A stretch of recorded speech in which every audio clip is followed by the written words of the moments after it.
people take to the streets across Europe to mark May Day, to demonstrate for workers' rights. There have been clashes in France.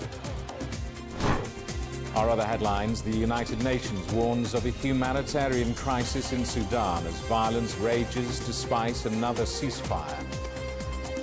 And America's largest bank, JP Morgan Chase, steps in to buy the troubled First Republic in a deal to try to stem a wider United States banking collapse.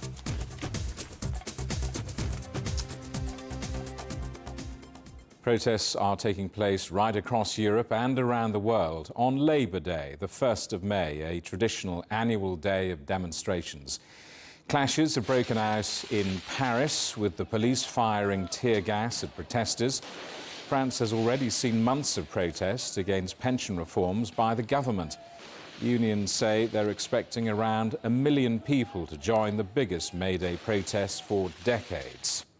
And tens of thousands of demonstrators are taking to the streets of Berlin. The unions have called for more say for workers and company decision-making and more training, which they say is a way to avoid poverty. Nearly 7,000 riot police have been deployed on the streets.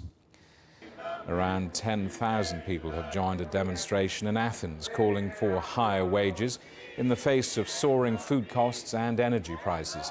That's despite the government raising the minimum wage last month. There was also continued anger over the deadly train collision in February, which killed 57 people.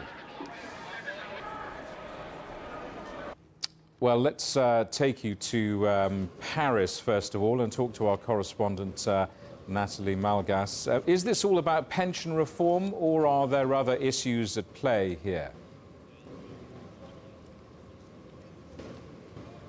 At the moment, it is the pension reforms that dominates the protests on this May Day here in Paris. It's not uncommon to see large groups of protesting crowds on a Labour Day celebrating those hard-fought workers' rights that have been secured not just in Paris and France but across Europe. This May Day, however, was preceded by months of protests, dissenting opinion against President Emmanuel Macron's pension reforms, and we're certainly seeing that in the streets today with thousands of demonstrators that have come up against the police. Already we getting that whiff of tear gas that's already been lobbed into the crowds. Mass destruction and pandemonium playing out in most parts of Paris. Natalie, we're watching the live pictures here, which have to, it has to be said, look rather menacing. I mean, in terms of the wider France, how much of France has been closed down today because of the strikes, because of the protests?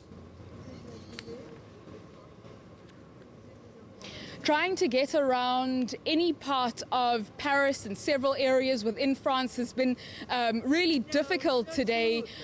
All the rail networks have all but shut down. Several of the airlines have been struggling to keep to their schedules as a result of the workers' strike, and many observing May Day today. As you can see behind me, we've got police officers at the ready, the water cannon, the reserve officers on standby should things unravel more than we've seen so far. There've already been at least 1,000 rioters and anarchists identified in the crowd, which does give you a strong sense of the state's approach to this chaotic scenes that have been playing out for weeks now. Natalie, we'll come back to you in the coming hour. For the moment, thank you for that. Our correspondent, Nathalie Malgas in Paris. Let's take you next to Germany, where several protests have been taking place. Our correspondent, Peter Oliver, is at the largest one in the capital, Berlin. Peter. Yes, well, compared to Paris, it's really a festival atmosphere here in Berlin, where I'm speaking to you from, right in the center of town, where the Confederation of German Unions have been speaking from the stage, preaching the importance of collective bargaining. They've been saying they want to see 80% of German workers involved in a collective bargaining scheme as soon as possible, not just for the sake of getting more money, although that is a huge part of it, but saying that the importance of work-based training needs to be part of that, that a job shouldn't just be a job, it should be an avenue for a career, that somebody should be able to go into a job with the prospect of being able to rise up that ladder. However, despite all of those good things and the party atmosphere that's going on behind me, there is also the heavy police presence around Berlin today as well, and around 7,000 extra riot police on the streets. We do understand there has been some small-scale clashes between demonstrators and police in areas of the city already, and we are expecting to see some small-scale, perhaps they're getting a little bit worse throughout the evening, throughout Monday evening here in Berlin. Peter, thank you for that. Our correspondent, Peter Oliver in Berlin. Let's take you to Greece now. In Athens, our correspondent, Evangelo Sipsas, is following the protests there. Evangelo. Well, unlike Paris or Berlin, the protests here in the Greek capital from trade unions and organizations have now come to an end, and all the major streets here in Athens are now open. Although it was a rainy day, about 10,000 people came out in front of the Greek parliament chanting and holding banners. But we need to remember here that this year's protest has a much more significance to it, as it's just taking place a month after the train crash that 57 people lost their lives in Thebe, and ahead of the country's national elections on May 21st. Many that came out here to protest were protesting against the high unemployment rate of young people, the disproportionate high food prices to salaries, but also the ongoing energy crisis that has resulted to high bills. A lot of the people were criticizing also the government for its inaction to prevent that train crash about a month ago where 57 people lost their lives. Though here in Greece, among the Greek unions, there are also French unionists who are holding banners both in French and Greek against the pension reform in Paris. The banner that they were holding were saying that people will win. Now, though most of the protests and rallies here in Greece and in Athens, and across other cities in Greece have now come to an end, all public transportation still remains suspended. Evangelo, thank you for that. Our correspondent, Evangelo Sipsas in Greece, and our thanks as well to our correspondents, Peter Oliver in Germany, and in Paris, our correspondent, Natalie Malgas. Now, the rest of the day's news. And First Republic Bank, that's been struggling, of course, for survival for nearly 2 months, has finally been taken over by the banking giant JP Morgan Chase. It makes the San Francisco-based lender the third major United States bank to fail since March. And we'll bring you more on that story during the course of the next half hour or so. The UK chipmaker ARM has filed to list in the United States in what could be the biggest stock market flotation this year. The company, which is owned by the Japanese conglomerate SoftBank, is reportedly hoping to raise around $10 billion. Last month, ARM said it wouldn't sell its shares in London in what was seen as a blow to the UK financial sector. French police are searching for suspects after this robbery at the flagship Bulgari store in Paris on Saturday. 3 people, 2 reportedly armed with weapons, arrived on these motorbikes. The extent of the theft is still being assessed, but the value of the stolen goods is believed to run into millions of dollars. The funeral has been held for a Palestinian teenager shot by Israeli Defense Forces. The 17-year-old was killed when troops raided a refugee camp outside Jericho in the occupied West Bank. 6 other people were injured during the raid. 3 are in a serious condition. The Israeli military says its soldiers came under fire as they tried to make arrests. Paraguay's conservative economist Santiago Pena has won the country's presidential election. Sunday's poll saw Pena take nearly 43% of the vote, with more than a 15-point lead ahead of his centre-left opponent, Efrain Alegre. Pena has said he'll maintain ties with Taiwan, unlike his rival, who promoted stronger relations with Beijing. Uzbekistan's president, Shavkat Mirziyoyev, has won a referendum to amend the country's constitution, allowing him to run for 2 more 7-year terms. The reform passed with just over 90% of the vote. During his time in office so far, Mirziyoyev has improved ties with the West and reduced the powers of a once dominant security service. His current term ends in 2026. Syria's foreign minister has held talks with other Arab League ministers for the first time since Damascus was suspended from the League in 2011. It's part of efforts to find a political solution to the country's 12-year-long conflict. Jordan has called on Syria to engage with Arab countries to tackle issues including refugees, detainees and drug smuggling. States are trying to reach consensus on whether to invite Syria's president to their summit in May and on what terms Damascus could be allowed back into the organisation. Let me take you back to one of the big stories of the day now, of course, First Republic, struggling for survival for nearly 2 months, taken over now by the banking giant JP Morgan Chase. This makes the San Francisco-based lender the third major United States bank to fail since March. We can talk now to our correspondent, John Terrett, in New York. John, well, here we are again, another US bank rescued. I know, I told you the crisis wasn't over, and I was right. We've been expecting this since Friday night. We were told this was all imminent on Friday night, and in the end, it took all weekend for it to play out. What happened was the authorities here, in the form of the FDIC, which is the Federal Deposit Corporation, Insurance Corporation here, taking over the bank and then offering all the other banks in America the chance to buy it. Some went for it, some pulled out, some didn't want to know. And in the end, the biggest bank, JP Morgan Chase, won what was effectively a government emergency auction. Jamie Dimon, the boss, says we didn't ask to take over the bank. We were invited by the FDIC. He said that an open bank solution was the best one, but they just couldn't make it.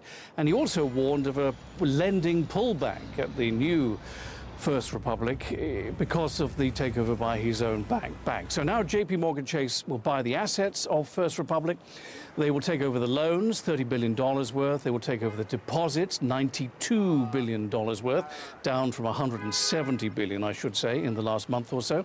The deal had to be done before Wall Street opened here. How ironic that almost every stock market in the world is closed today for the Labor Day holiday, but not here in America. They also had to change the law. JP Morgan Chase already had more than 10% of all the deposits in America, so the comptroller of the currency changed the rules overnight so that now they can own a lot more. And actually, I hate to correct you, I would never do that, my friend, but this is now the second biggest bank failure in the country. SVB was for about a month, but now this trumps it. The biggest, in case you're interested, Washington Mutual, which fell over after the 2008 global financial crash. Jamie. Extraordinary times, John. Well, look, here's the question no financial journalist or analyst wants to hear. Is this the end of it, then? Is this the end of the jitters? Well, the thing is, my alarm went off this morning at 3:54 a.m. Bing, and there's the news being broken. And at the time, I thought to myself, well, you know, I think this probably is just about the end of it now. But don't hold me to that, because the trouble is there are thousands of regional banks like this one in America.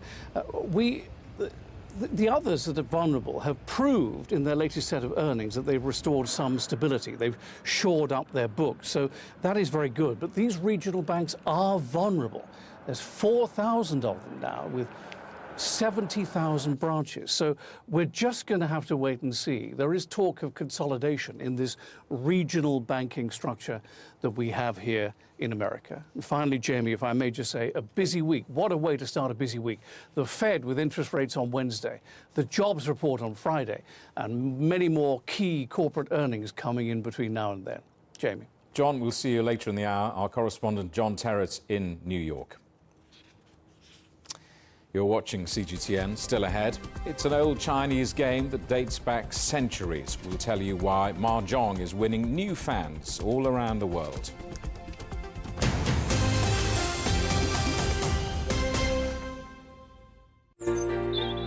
Ever wondered what's the difference between a bear and a bull market? Where are the cash cows? And who are the lame ducks?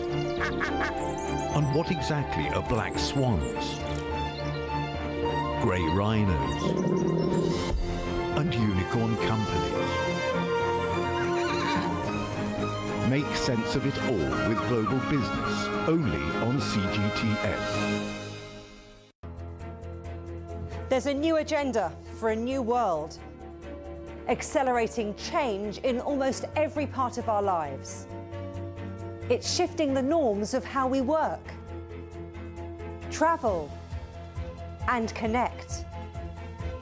How we think, interact, and develop. It's a new reality, a new agenda with me, Juliet Mann.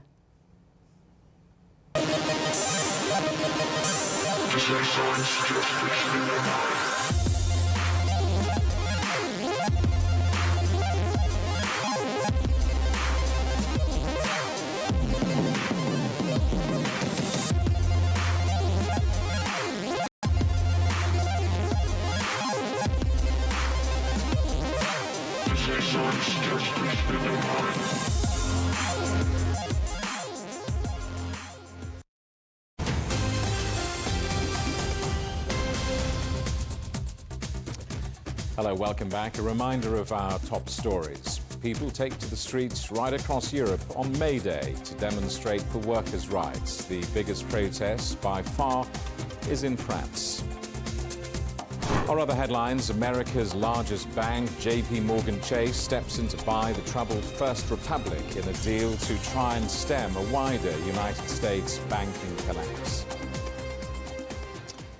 Artillery, airstrikes and anti-aircraft fire have all been heard in Sudan's capital, Khartoum, as clashes between two military groups entered a third week.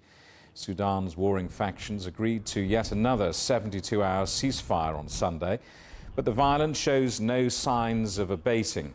Sudan's health ministry said at least 528 people have now been killed and nearly 4,500 injured. The United Nations has warned the humanitarian situation is approaching breaking point.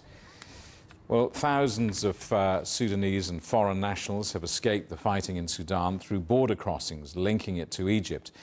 But many have ended up being trapped on the Sudanese side for days while they wait to cross over. CGTN's correspondent Adel Al-Marouki reports. Through the breathtaking landscape of Lake Nasser, a ferry tears the water surface, carrying the hardships of dozens of people who have just escaped the fighting in Sudan. These groups are coming from Qustul, one of two land crossings at the Egyptian-Sudanese border. Qustul is just a 15-minute ride from Wadi Halfa, the closest city in Sudan to the border. There, people can find more humane conditions during their long wait to enter Egypt. Because they don't have a huge hotel accommodation space, the citizens of Wadi Alfa invited evacuees to their homes. They opened schools and mosques for families to stay. They have shared their food and drink with us. That's a great humanitarian support, but that also led to a huge crowd, a shortage in food and shortage in fuel. The journey through Qustul is also much more enjoyable than the other crossing, Arqin. Instead of its lifeless, hot and dry desert landscape, the ride through Lake Nasser's breeze and natural scenery gives passengers a brief yet necessary break. They may have safely escaped the fighting, but what could happen next to Sudan haunts many of them. I believe there will be a great escalation in the fighting. The evacuation by the French, the Germans and the Americans and others was incredibly fast. While many ceasefire agreements were announced, none was in place. Both sides continued their attacks. Putting all together, I think in the coming days, we are going to see an unimaginable clash. After 5 days on the road, Hassan's journey from the Sudanese capital Khartoum ended as soon as he crossed to Egypt through the Qustul crossing. But he's still 1,138 kilometers away from his next stop, Egypt's capital, Cairo. From there, he flies 4,400 kilometers to Germany, his final destination in this painful journey. One of the main advantages to come to Egypt through the Qustul crossing is that it's very close to the Sudanese city in Wadi Halfa, just 20 kilometers away from the Egyptian border, which means that many people can rest and find some services until they clear their way into Egypt. But one of the downsides is that there are many transportations to reach the Egyptian mainland, and from there, still a very long way ahead to Cairo. Adel Al-Marouki, CGTN, from Abu Simbel, Egypt.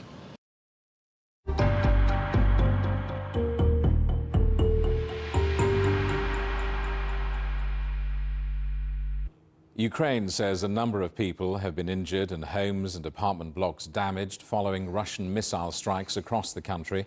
There was widespread damage in the city of Pavlograd, where a railway hub was targeted in the second major airstrike in 3 days. Kyiv says 15 out of 18 cruise missiles were shot down, sparing major cities. Well, let's talk now to our correspondent Shelby Wilder in Kyiv. Shelby, what's the latest you have on these missile strikes? Well, today, Russia launched 18 missiles at Ukraine. Air raid sirens began to call out roughly around 3 a.m., telling Ukrainians to seek shelter. Many people here in Kyiv did go to subway stations to ride this out. Those air raid sirens were going off for roughly 3 hours. Now, Ukraine's air defense said they shot down 15 out of 18 of these missiles, but tracer fire lit up the skies over Kyiv, and otherwise the sound of explosions were audible. And as you mentioned, this was the second attack on the Ukrainian capital within 3 days. But the remaining missiles that managed to evade Ukraine's air defense did hit the city of Pavlograd in the Dnipro region in eastern Ukraine. And apparently that was targeting a Ukrainian ammunition depot and warehouses, and also a railway link, as you mentioned. But part of that destruction also impacted civilian buildings and homes, which has injured 34 people, including children, so far. And separately, within the last 24 hours, there's also been Russian shelling in the Kherson region, which we know has killed 1 person and wounded 3 others. And on the embattled Bakhmut region, the Wagner Group had claimed it had taken more districts. But we've had a reaction to this from Ukraine. What is Ukraine saying?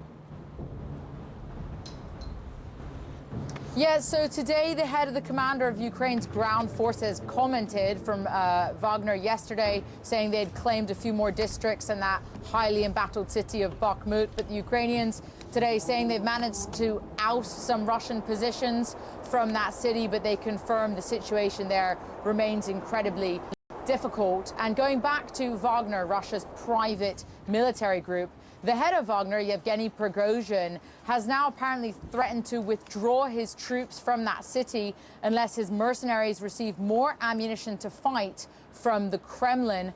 Wagner has said that they have received insufficient support from Moscow, and we know that Prigozhin has frequently butted heads with Russian military and governmental figures. Otherwise, we know that Wagner has had an incredibly high cost in terms of casualties with trying to take that city, Bakhmut, in the Donetsk region in the east of Ukraine for many, many months. But the latest reports show that Ukraine's military is still holding on to the western edge of that city. But otherwise, that's the latest from me here on the ground in Kyiv.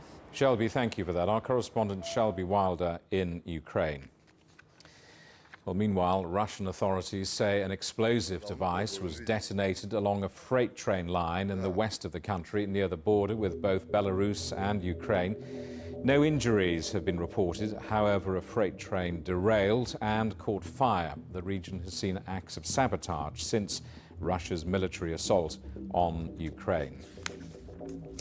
Nurses in England are on strike in a walkout that affects some critical services for the first time. Monday's industrial action is the latest move in a dispute with the government over pay and working conditions. The strike was called early this month after the nurses' union rejected a government offer of a 5% pay rise and a one-off payment. The walkout will last until midnight. Hollywood writers are holding 11th-hour talks with television and film studios to try and avert a strike that would disrupt television production. Writers are seeking a pay rise along with changes to industry practices they say force them to do more work for less money. But studios argue that streaming services have put the industry under pressure, forcing them to tighten their belts. China has seen a huge travel boom as it enters the 3rd day of the Labor Day holiday. The online travel agency Trip.com shows domestic travel bookings for the holiday have surged more than 70% from last year. Around 240 million trips are expected to take place over the 5-day break, marking a return to pre-pandemic numbers. Mahjong is a traditional Chinese game that dates back centuries, and it's starting to win over new fans around the world. The Sparrow Room has opened in Arlington in Virginia, offering customers game nights with mahjong, dim sum and drinks. It's aimed to raise awareness around Chinese traditions and bring them into the mainstream. CGTN's correspondent Frances Kuo went along to try her hand. That characteristic clinking and clanking, the unmistakable melody of mahjong. The name of the game comes from the sound that you make when you're shuffling the tiles. It's supposed to sound like the sound of sparrows taking off or flapping away from trees. The sound and the game inspired the Sparrow Room in Northern Virginia, founded by Andrew Lowe. A lot of what we wanted to do was kind of create this location as like a cultural touch point. This dim space, similar to a speakeasy, adorned in emerald jade and smooth wood, invites guests from amateur to expert to play mahjong. You have to have a poker face. If you're sitting at the table with aunties and uncles and you don't have a poker face, you're going to be taken for all your money. On its face, mahjong is similar to poker. That clinking and clanking comes from the shuffling of the tiles, the start of play. Each player begins with a hand of 13 tiles arranged in a wall. I'm not as smooth as you are. Each player takes turns drawing and discarding tiles throughout. The goal, to have a winning hand of 4 matching or sequential sets and a pair to make 14 tiles. The experienced players keep track of what other players are tossing out while being careful about not revealing their own hand. Mahjong has been a pastime in China since the 1800s. More than a century later, it hit the radar in the U.S., first among Jewish Americans. Then it made appearances on the big screen in successful films about Asian Americans, including the 1993 Joy Luck Club, and in 2019 in the romantic comedy Crazy Rich Asians, in which mahjong was part of this pivotal scene. You have these awesome cast of characters dressed in like awesome clothes playing mahjong in such a beautiful room and doing it with such like swagger. It was definitely the beginning of like the mahjong trend and mahjong wave. Luck and being conscious. The wave has pulled this group of retirees in. Every week they gather for a mahjong meetup in Washington, D.C. The friendship is just amazing. I can't say it enough. 3, bam. Mahjong. Oh, so close. At Lowe's space at the Sparrow Room, it goes beyond the game. Have a platter of dim sum. It's bamboo shoots, it's ginger, it's shrimp, it's a little bit of white pepper. Or Asian-inspired cocktails while you're at it. First day we infuse a oolong 5-spice tea. The tastes, sights, and sounds, creating an experience and awareness about Asian culture. Where people feel safe to engage and safe to learn is the larger goal, and like the small steps we need to take to create a more equitable and understanding community. Frances Kuo, CGTN. Hopefully they'll get sucked in and learn how to play. Arlington, Virginia. The headlines again. These are the live pictures from Paris as people take to the streets across Europe on May Day. Demonstrate for workers' rights. The biggest rallies are in France, where there have been clashes between the police and protesters. Our other headlines: the United Nations warns of a humanitarian crisis in Sudan as violence rages despite yet another ceasefire. And America's largest bank, JP Morgan Chase, steps in to buy the troubled First Republic in a deal to try to stem a wider United States banking collapse. And that is The World Today. Thank you for watching. We're back with more news at the top of this hour. Coming up next, it's World Insight. For now, from all of the team in London, it's goodbye.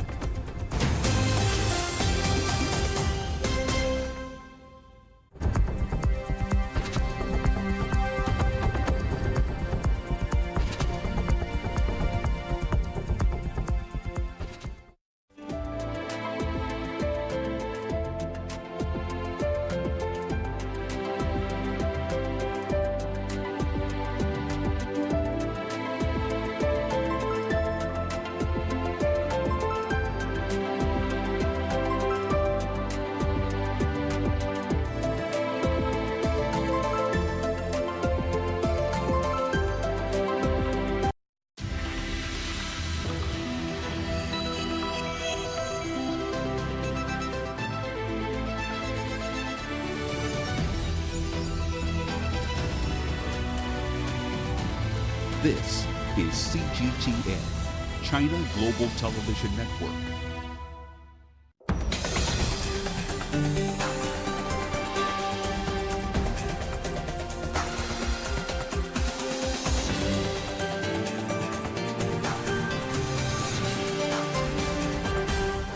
In today's World Insights, a tourist boom as hundreds of millions of Chinese